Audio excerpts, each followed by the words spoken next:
Hello and welcome back to Berserker, and we're here at Cyronea, very close by to Kuze territory, because I thought to myself, okay, well, the best thing that we can do is participate in a tournament, potentially, try and level up our skills a little bit more, because obviously I'm going to need more focus points. I'm going to need more focus points, going to need more attribute points, and the best way to do that, well, fighting, right? And because I've actually made some changes in Chaos's tweaks to the experience gain that you get in tournaments, this is going to work out just fine. That's the exact reason why I have that mod installed, because I personally don't really agree with the notion that just because you're doing a tournament, you shouldn't gain any combat experience. I think that in general, if you're going to be going into such a close proximity battle with a lot of elite troops, then you should probably have the ability to gain experience in that case. So that's exactly the reason why I've kind of modified that a little bit. But yeah, obviously we're not going to be gaining roguery skill or anything like that. We're just going to be gaining one-handed and anything else that we get. Bear in mind that I'm up against a Berserker here. A little bit problematic, potentially. Oh, he's being a little bit... Oh, he's being wily. Look at him. Okay, Berserker, wow.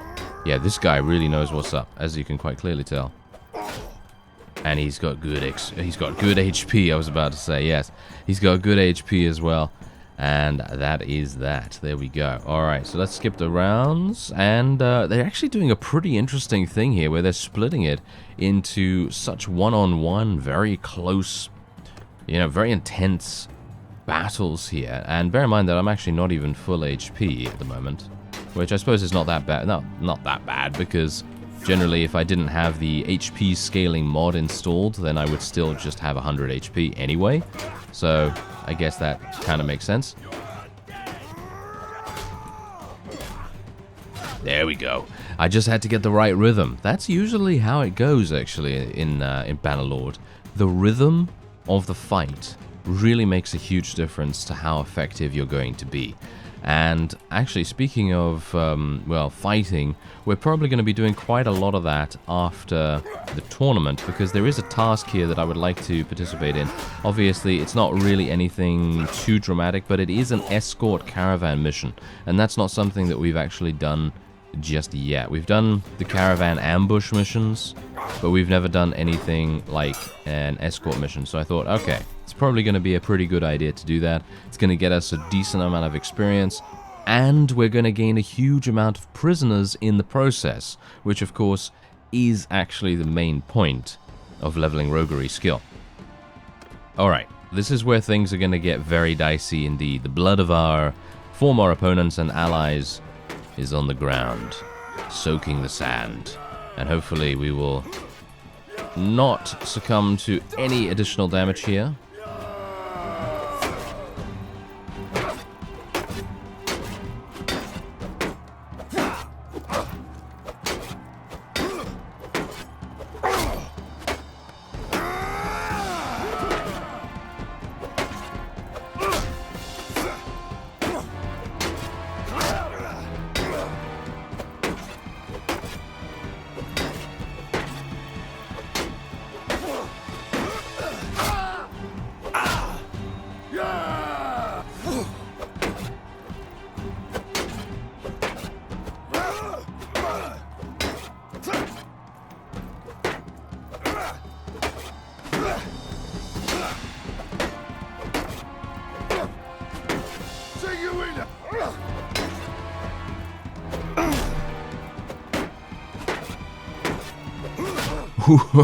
Okay, that was really close.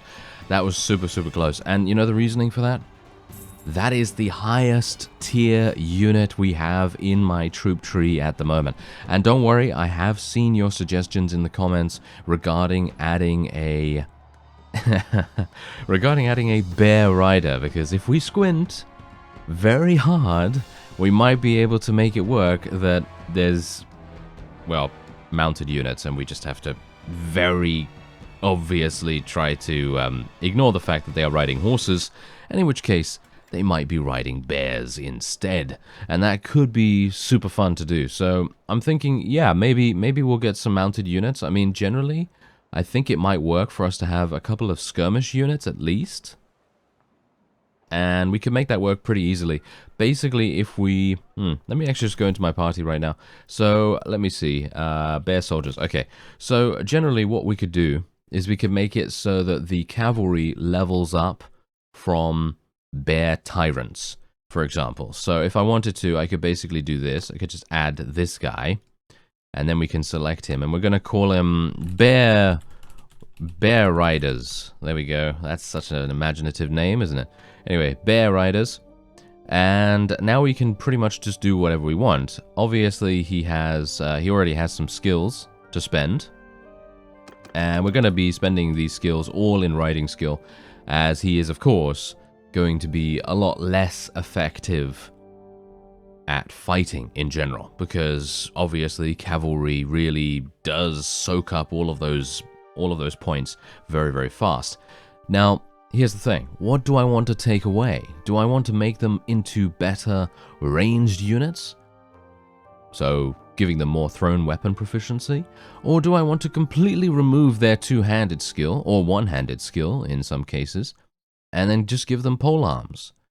And that might actually make sense in itself, because being able to have a mounted cavalry force that is literally capable of just murdering anyone that they come across, thanks to the insane damage that lancers can bring to the table, especially in a field battle, of course, that might be a really nice idea. So that's what I'm going to see about doing. So two-handed, I don't think we're going to need two-handed with these bear riders, so we're just going to have them do 170 in polearms. So this is pretty nice and even, and this is basically, in my opinion, what the developers of Bannerlord might do when they're creating their own troop trees. They might do something like this, where it's 170 riding, 170 polearms, and then 120 in one-handed, and 120 in athletics, and 120 in thrown weapons. So it's very balanced, but it has clear defined roles, and I think that's pretty nice. So here we go. Alright, so what we're going to do actually is I'm going to just select tier 4, 5, and we're going to go for polearms. There we go. And then we are going to select a polearm. So what do we want him to use? Do we want him to use a slashing polearm? Or do we want him to use a lancing one? Now that's obviously the problem here. I do not know which ones are capable of couch lancing, because I cannot see that here, which is actually kind of a shame. But I'm thinking we might go for a long glaive or something like that. Oh, actually no, long glaive. Look at the swing speed on that thing. The swing speed is only 24. That's going to be almost impossible for them to use, I assume. Maybe a Manavlion? Manavlions are really, really nice. The swing speed is only 46. What? Swing speed's 46? Okay. Yeah, I think we'll go for something like that, because this is a one-handed polearm as well, so they can actually use shields at the same time. But I personally do not like the AI when they use thrusting polearms. I think they are way too easy to counter just by holding the block button, basically, in the same direction. It's way too simple. So I'm thinking maybe a long glaive, or maybe something like that. So I'm thinking maybe a smaller glaive. Like, what about this? What about a war razor? That seems pretty fun, right? Yeah, what about a war razor? And then I think what we're going to do is we might give them a one-handed for siege warfare, or we can just leave them with the war razors. Do we want to leave them with the war razors? That's the question here. Because if we leave them with that, they're only going to have that when it comes to actually fighting. Whereas if we give them a one-handed, well, is that gonna help them? I don't know. Is that gonna help them at all? Maybe. It might help. Arming sword? Might be alright. We need something with a really good swing speed. So I'm thinking something like a backsword or something like that. As you can see, this is pretty good. Doesn't tell me the weapon reach on this thing, but we'll go for a backsword. And then I suppose I will actually go for a shield as well, because who knows, maybe it's going to be really, really useful if we're coming down to the wire and we only have 1 or 2 bear riders remaining and they're up against 10 archers or something like that, and maybe they're off their mounts. And they're obviously not going to, or at least I hope they wouldn't, use their polearms in that situation. Hopefully they're going to be doing something else. Fortified kite shields seems pretty good. And otherwise they're just going to use harpoons. So hopefully that's going to work out quite nicely. And that's it. There we go. Okay, yeah, so bear tyrants can either become berserkers or bear riders. I think that sounds pretty cool to me. So what I'm going to do is I'm going to set... No! It crashed. Alright, there we go. We actually survived the final round again, because I had to go through this once more, because obviously the game did not autosave, and I obviously did not manually save. Okay, so lesson learned. Probably a good idea for me to do unit edits off screen, so that I don't have to waste time, you know, doing all of that stuff. But you've seen a decent example of what I might try to do with our mounted units, if that comes down to it, which I think it will. I think it's a good idea. So, I think we'll probably do something along those lines. But for now, we're going to be escorting the merchant caravan, and we'll see where they want to go. Alright, it's going to give me 300 per day. Actually, you know what? I'm just going to go in here and recruit some... Oh, really? Just one? Are you serious right now? Oh, well, never mind, never mind. Okay, yeah. Anyway, let's see what we can do. I'm going to just follow him. I'm going to accompany him. Oh, apparently he wants to go to Odok at the moment. That's actually kind of bad. Anyway, let's just do a nice little auto-resolve right there. Most of the time, auto-resolve is going to be very easy and quick for us. Shouldn't really make too much difference in the amount of losses that we have. Oh yeah, by the way, I actually did change a couple of my pieces of armor in the off-screen time before I started the episode, and now obviously that has reverted. So for example, I had this minor upgrade in terms of my body armor, and I think that was all. I think there might have been some boots. I could be wrong about that, but yeah, as I said in the previous episode, it's going to be pretty important for me to take a look at some armaments soon. I think that's just going to be a given, to be honest, because as it is right now, yeah, okay, I'm moving pretty fast. Maybe not as fast as I could be moving, but obviously my athletic skill is still pretty mediocre. It's not the greatest, but it's also not the worst. Now, if I can, I would like to be able to keep the weight of my armor. Oh, are you serious, sir? Oh, you're grinding my gears right now already. Okay, wait a minute. Do you think I can take this guy? Do you think I can take this guy? No, right? I don't think I can. Oh, wait, maybe I can. If you take a look at his composition, the most dangerous thing that I'm worried about are a couple of the horse archers, but he only has a very small amount of those guys. So let's just level this up first. You can deflect arrows with two-handed swords by blocking. Ooh, now that is sounding extremely fun. I've never used this before because whenever I've, you know, done a two-handed based character, the perk was not implemented, and I can only hope that it is implemented now. If it isn't, then obviously that's just my bad luck, but if it is, then great.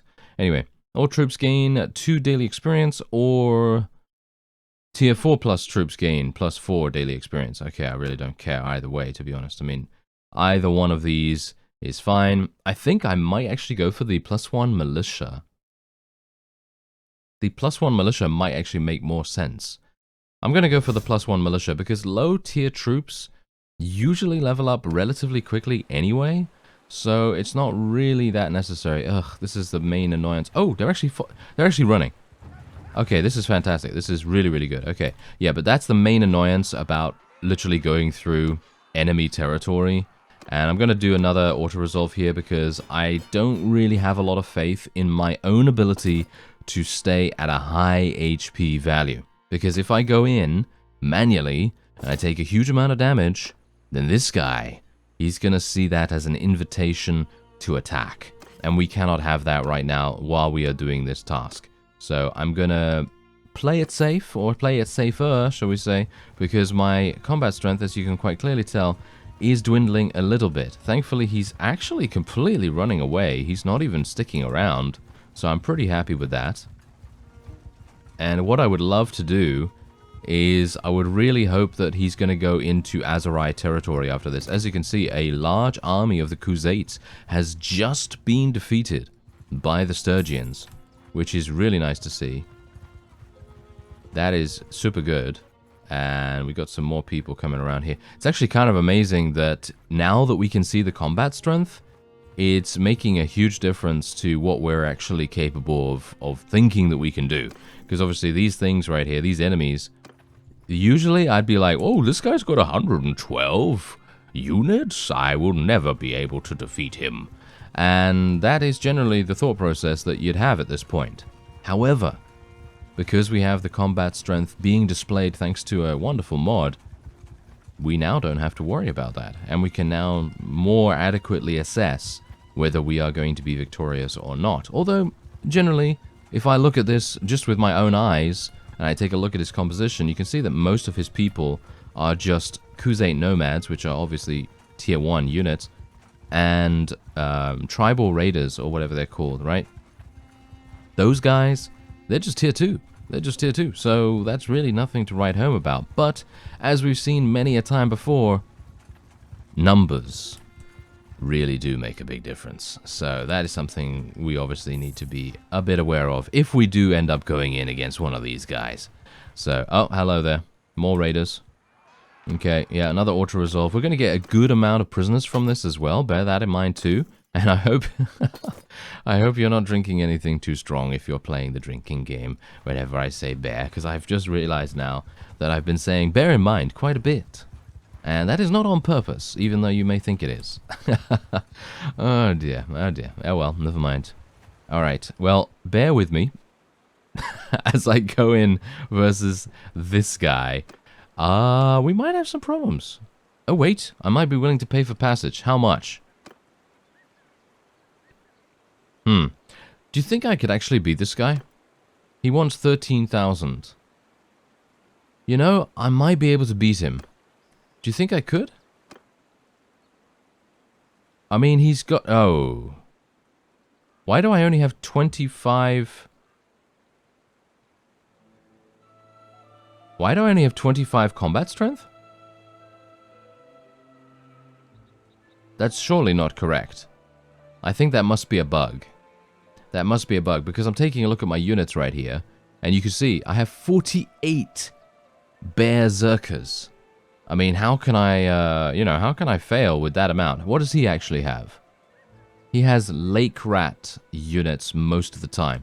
So, let's do a little analysis here. Let's actually have a look at the Lake Rat Wreckers. These are the guys that he mostly has in his army. You can see here, they are pretty run-of-the-mill. They're not particularly good. They're okay, as you would expect by, from some minor faction. 110 throwing, 110 polearms, and 100 one-handed skill. And otherwise, he has a bunch of, well, other units that are probably not that good. I think I'm gonna go for it, okay? I'm gonna go for it, and we're gonna see how it goes. I think we can win this just from sheer thrown weapon prowess, to be honest. So I'm actually going to tell all of my forces to hold fire. Look at these berserkers, they're all lining up in a row. This is going to be fantastic. This is going to be super, super nice. And we could even go into free camera mode, but obviously I think they're going to need my assistance to be able to win this, potentially. So we probably don't want to go into free camera mode right now, but I do agree with some of you that say that it's going to provide so much more of a cinematic experience, and I can even slow, I can even slow the game down if I want to, so I can even have such cinematic moments as following an arrow in the air or something like that. That would be pretty fun. Anyway, these guys should probably use their thrown weapons against these cavalry.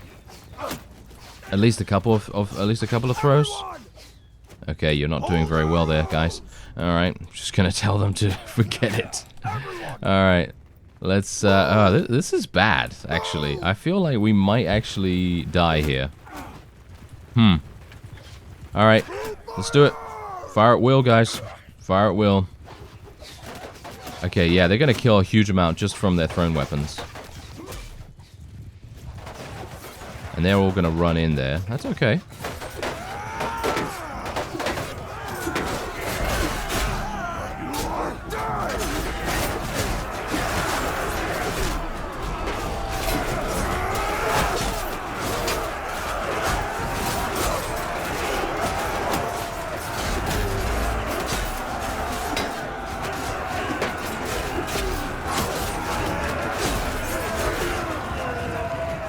Well, it seems like that's an absolute slaughter, which is exactly what I was looking for. Yeah, take him down. Look at that. That was a lovely jump and slash slow motion right there. That was really, really nice. And there you go. We actually did win. And can you believe that I was going to pay him 13,000 to leave me alone? He should have been paying me. Yeah? Yeah, I think so. Anyway, we do get the opportunity to now take a huge amount of them prisoner. I will be taking him prisoner as well, and then I will be selling all of these units to the nearby town, because we are very close by to that. So that's exactly what we're going to do. And hopefully my caravan that I'm escorting right now will not be attacked. Hopefully I'll be able to get in there before all the prisoners escape. And there you go. Alright, so now look at this. We can ransom my prisoners for over 9,000 gold, which is exactly what we're looking for. Alright, let's take a look at our tactics perks right here. Your infantrymen deal 10% more damage to cavalry in simulations. Well, as we only have infantry, we've got to bear this in mind. We have to really make sure that we know what we're doing here. Your troops receive 25% less morale penalty from casualties when using line, loose, circle, or scatter formations, or the opposite, where they are using shield wall, square, or other formations. Yeah, I think we're going to go for loose formations, because generally I much prefer using line and loose most of the time. And the tight formations with my current composition, probably not going to really work out too well. So I'm going to go for loose formations. We are not close to leveling up, unfortunately. My medicine skill really did need to be leveled up a little more, but obviously we're focusing somewhat on roguery as well. Okay, you know what I'm going to do first? I'm going to go into the smithy, because I think I might have picked up some... Yep, there we go. We picked up some more stuff. So I'm going to hopefully be able to increase my smithing skill, gaining new parts here and there. And then hopefully with these new parts, I will be able to make something new. And as a result, I might be able to level up my smithing enough so that I can actually level, if you know what I mean. So that would be nice. So let's just do this. There we go. Okay, so hopefully I have now gained the ability to forge javelins. Did I get any parts for javelins? Oh yes, it seems like I did. Fantastic. Okay, so this is going to be super, super nice. And you'll see exactly the reason why I will not be... I won't be selling these, by the way. I don't think... Maybe I'll sell one of them. But that's it. I don't think I'm going to be selling anything more apart from that. Because it is going to become a bit silly. Alright. So... let's do that. Let's do this. There we are. Let's just make them as large as possible. And then we'll make one. And did that give me any experience? That didn't give me any experience? Have they disabled experience gain for javelins? Have they? Oh, okay. Oh, no, they... Oh. They've actually changed it so that the javelins don't give you a huge amount of experience anymore. That's a good change. Do bear that in mind. That is a good change for balance reasons. But obviously for someone like me that just wants to level up relatively quickly, it's not the best. It's not the best. Okay, well, let's see what else I can do then. Maybe I can make a good two-handed sword. Maybe something like this. Yeah, we're gonna need to maybe select something like this. This is a really weird looking sword, to be honest. I mean, what is it? It's a... wide, fulled short blade. Well, yeah, it's definitely got the short part down, doesn't it? Okay. Well, anything else that I want to go for here? Well, yeah, I mean, maybe the difficulty is also the reason why we're not getting a good amount of experience from it. But I would assume that because we are doing a much higher difficulty, it should give me a decent amount. But apparently not. As you can see, we just gained 1 skill point there as well. There's 2 skill points. There's another 2 skill points. Okay, well, that's not really going to do much for us, unfortunately. So, seems like I will have to just sell my prisoners without having an additional focus point in roguery. So I will just do that. There you go. 6 skill points in roguery from all of that? Really?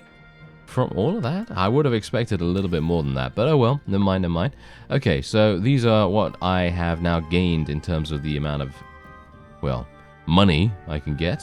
So I'm just going to sell those two-handed swords. Actually, should I? Are they better than what I have?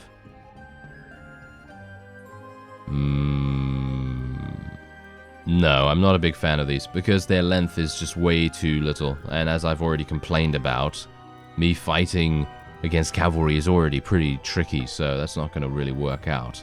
Anyway, let's go over here, take a look at some of the other armaments. Bear in mind, though, that if I do have a lot of money from selling a javelin here or there, then I'll probably just buy a nice upgrade instead of searching through the entirety of my stuff. Oh, these are some nice gloves, though. And do we have anything else? Anything else? Ah, there we go. Good boots. Fantastic. Thank you very much. Okay, let's sell all of that. Whoa, 20,000? Are you serious? 20,000 from that?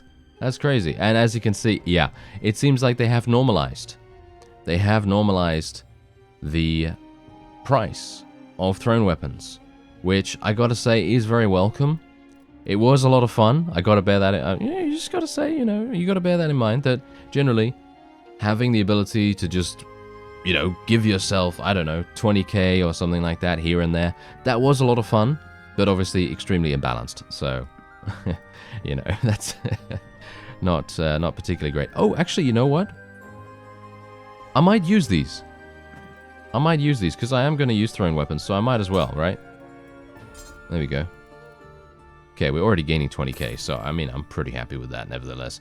And, yeah. Okay, so we're going to continue on doing the task, but we're going to continue that in the next episode. I thank you very much for watching, and I'll see you next time.